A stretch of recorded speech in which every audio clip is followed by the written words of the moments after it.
ఏమని? సిద్ధి వినాయక శోభారాణిలో 30,000 నుంచి లక్షకి, 10,000 నుంచి 25,000కి ఈ 6 నెలల్లో వెళ్ళింది, ఇన్ని టన్నులు ఉందని. అది 50 years అయిపోయింది. ఆ మెటీరియల్ ఆప్షన్ చేస్తే 300 కోట్ల నుంచి 500 కోట్లు ప్రభుత్వానికి వస్తుంది. మీకు సంబంధించిన కాకపోతే అవి గవర్నమెంట్స్ ల్యాండ్స్ కాబట్టి వాటి మీద నోటీస్ బోర్డు పెట్టి ఆ మెటీరియల్ ఆప్షన్ చేయించండి. ఈ పత్రికల సమక్షంలోనే క్షమాపణ చెప్తాను అని చెప్పిన వాడిని నేను. అది కూడా చెప్పి 3 నెలలు అయింది. ఈ రోజు కూడా చెప్తున్నా, చెప్పాడు కదా నిన్న, నేనే కాదు నా కింద వాళ్ళు చేసినా కూడా నా దగ్గరికి రానిను అని చెప్పిన వ్యక్తివి. ఈరోజు నేను ఓపెన్ గా చెప్తా ఉన్నా, శ్రీనివాస మైన్ లో, సిద్ధి వినాయక మైన్, శోభారాణి మైన్స్ లో ఇంకా ఇల్లీగల్స్ జరుగుతా ఉంది. అయ్యి గవర్నమెంట్ 50 సంవత్సరాలు 60 సంవత్సరాలు అయిపోయిన మైన్స్. ఎందుకు మీరు హ్యాండ్ ఓవర్ చేసుకోవట్లేదు? ఆ మెటీరియల్ ఎందుకు ఆప్షన్ పెట్టట్లేదు? ఆ 300 కోట్లు 500 కోట్ల దోపిడీకి నీకు భాగస్వామ్యం లేకపోతే మీ కంపెనీ నుంచి ఈ కంపెనీకి ఎందుకు డబ్బులు పడ్డాయి? మీరు ఆప్షన్ పెట్టించండి, ఈ మైన్స్ లో బోర్డ్స్ పెట్టించండి గవర్నమెంట్ మైన్స్ అని. ఇవన్నీ ఎందుకు చేయట్లేదు? మీకు వాటా లేకపోతే, మీ కంపెనీ నుంచి ఆ కంపెనీకి డబ్బులు లేకపోతే, తూతూ మంత్రం ఎవరన్నా విలేకరులు పెద్ద రాస్తే ఆ ఇంటికి పోయి దాంతో చేస్తుంటారు. సాక్ష్యం లేదంటే సాక్ష్యం వచ్చా గంటలోనే, రాష్ట్రం అంతా చూసా. ఇంకా చాలా ఉన్నాయి. ఆ శోభారాణికి మైన్కి సంబంధించి 2023లో పలాని వాళ్ళు, ఆ డాక్యుమెంట్ కూడా తెద్దాం అనుకుని మర్చిపోయినా, అదే ఉంది. పలాని వాళ్ళు మా మైన్ లో 4 టిప్పర్లు 4 హిటాచీలతో విపిఆర్ అనుచరుడు, ఆ పేరు నేను చెప్పదలుచుకోవట్లేదు, నేను ఆ పేరు ఎందుకు, నా నోటితో ఆ పేరు వద్దు కానీ, ఇప్పుడు విపిఆర్ అనుచరుడు, ఆ అనుచరుడు మా వెనక ఉన్నాడు అని చెప్పి దౌర్జన్యంగా ఆ మైన్ లో మైనింగ్ చేస్తున్నారు అని చెప్పి ఒక కంప్లైంట్ సైదాపురం పోలీస్ స్టేషన్ లో పెడితే ఆ కంప్లైంట్ మీద ఎస్ఐ రాయటం కూడా జరిగింది. ఆ కాపీ కూడా నా దగ్గర ఉంది. నీ అనుచరులబ్బా, ఇదిగోండి ఎన్ని టిప్పర్లు, మా వెనక ఆ వీపీఆర్ అనుచరుడు ఉన్నాడని సర్వేర్ నంబర్తో సహా ల్యాండ్ ఇస్తే ఎన్ని మిషన్లు ఎన్ని టిప్పర్లు అంటే 4 ట్రాక్టర్లు 14 టిప్పర్లు 2 మిషన్లతో. ఇది కూడా ఇస్తా కాపీ కావాలంటే. మీ అనుచరులు, మీ దగ్గరున్న అనుచరులు, ఆడియో కాల్ రిలీజ్ అయిన అనుచరుడు, ఇంకా సైదాపురం అంతా చక్కర్లు కొడుతుంది. నేనే రోజు సైదాపురం గూడులు అడుగు పెట్టలా. ఎన్ని వాస్తవాలు, దాని మీద ఎంక్వైరీ పోదాం. మా డిఎస్పీ గారు సిఐ గారు ఎవరో పిలిపించి ఎవరినో దగ్గర రాయించి కన్ఫెషన్ రాయరా అని చెప్పి దాన్ని పేపర్లోకి వచ్చి అన్నీ వద్దు. ఈడీకి వెళ్దాం బా, నేనే చెప్తున్నా, నేనే అడుగుతున్నాగా.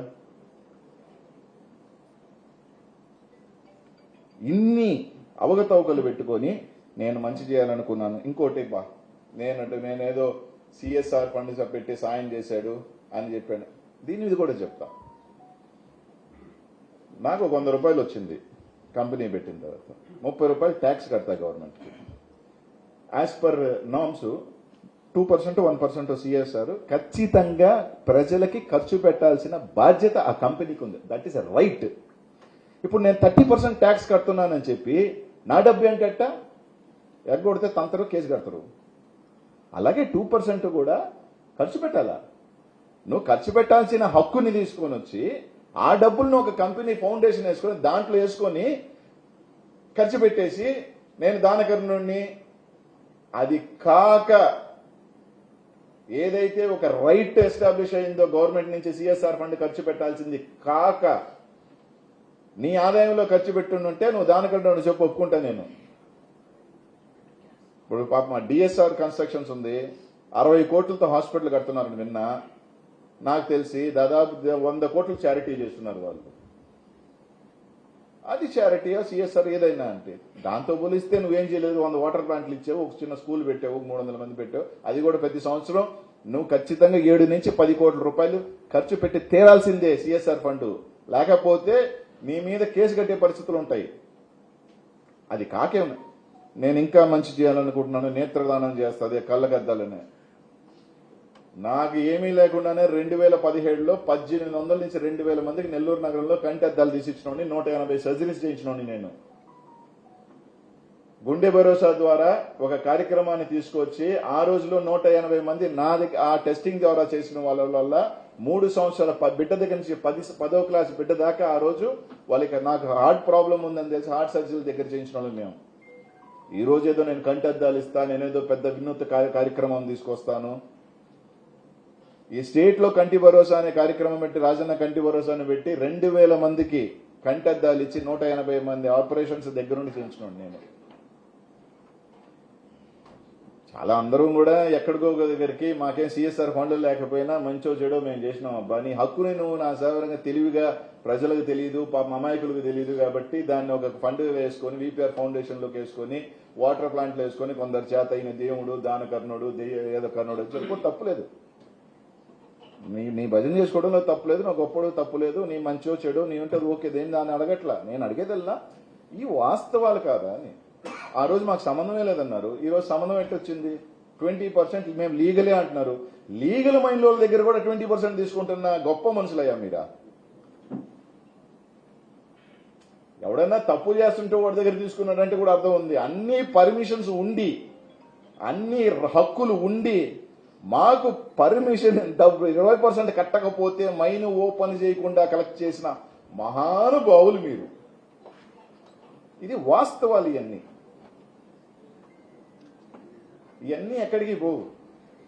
ఈడీ ఎంక్వైరీ చేస్తే ఎవరెవరు అకౌంట్స్ లో వైట్లు పడ్డాయి, ఎవరెవరు అనుచరులు వ్యాపారాలు చేశారు, ఎవరెవరు అనుచరులతో ఈ రోజు కలిసి వ్యాపారాలు చేస్తున్నారు, అన్ని బయటకు వస్తాయి కదా.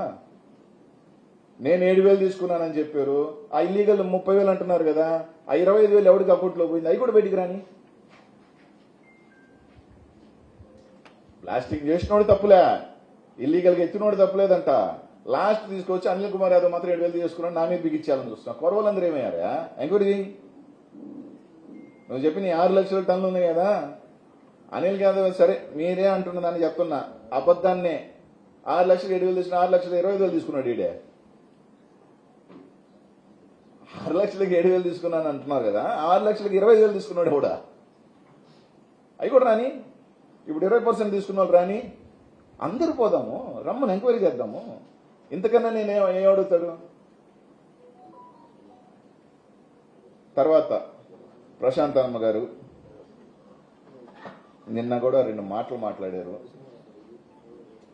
సరే ఆమె విజ్ఞతకు వదిలేస్తా, పెద్ద ఆమె వయసు బయటపడిపోతుంది, ఏమన్నా నిందలు పడుతుంటేనో లేకపోతే చేసిన తప్పులు బయటపడుతుంటే టెన్షన్ తట్టుకోలేకపోతుంది. ఆవేశంలో కొత్తగా వచ్చింది రాజకీయాలు కాబట్టి, మొట్టమొదటిసారి లేటుగా 60 సంవత్సరాలకి ఎమ్మెల్యే అయింది కాబట్టి, 62 సంవత్సరాలకి ఎమ్మెల్యే అయింది కాబట్టి కొంచెం ఆవేశం ఉండొచ్చు. పెద్ద ఆవిడికి తప్పులేదు.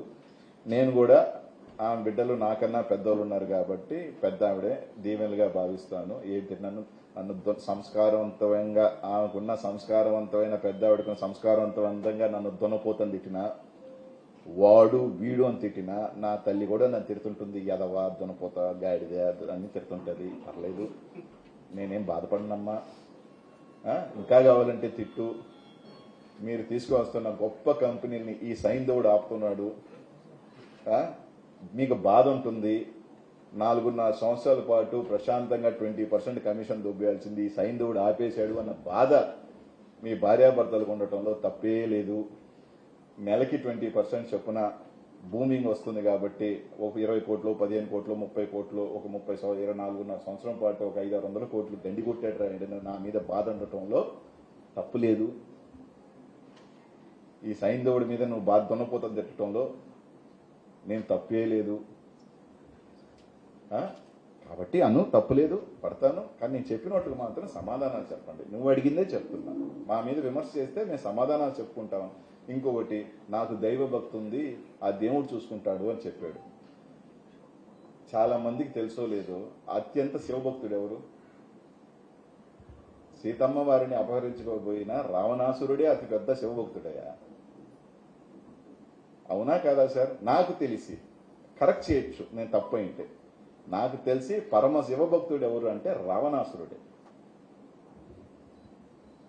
కాబట్టి దైవ భక్తున్న వాళ్ళందరూ మంచోళ్ళు కాదు. ఆ శివుడిని మొక్కిన వాళ్ళు ఇప్పుడలా వరాలు ఇయటం, వాళ్ళని చంపను మళ్ళీ ఆ విష్ణుమూర్తి అవతారాలు ఎత్తటం, ఇదంతా చరిత్ర మనం చూసిందే కదా.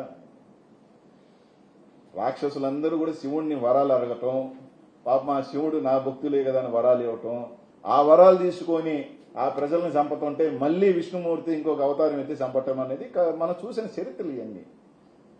కాబట్టి దేవుడు ఉన్నాడని కాదు. మీరు నా ఆస్తుల మీద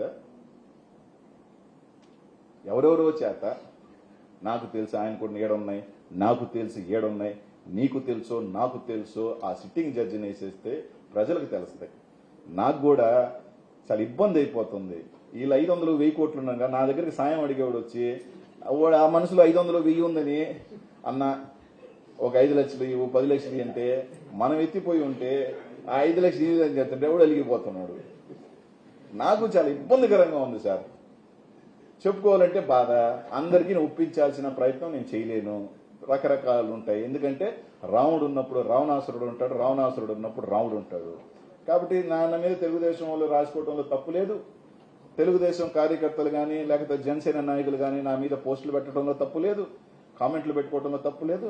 వాళ్ళని ఒప్పించాల్సిన అవసరం కూడా నాకు లేదు. ఒప్పించగలిగింది, మెప్పించగలిగింది ఇప్పుడు ఎవరన్నా ఉన్నారు అంటే లోకేష్ గారు కానీ చంద్రబాబు నాయుడు కానీ సిట్టింగ్ జడ్జి ఎంక్వైరీ చేస్తే కనీసం నాకు ఏంది ఉన్నదిరా, అరే వీడు ఎత్తిపోయి ఉన్నాడు రా అన్న సంగతి ప్రజలకు తెలియజేస్తే బాగుంటుంది.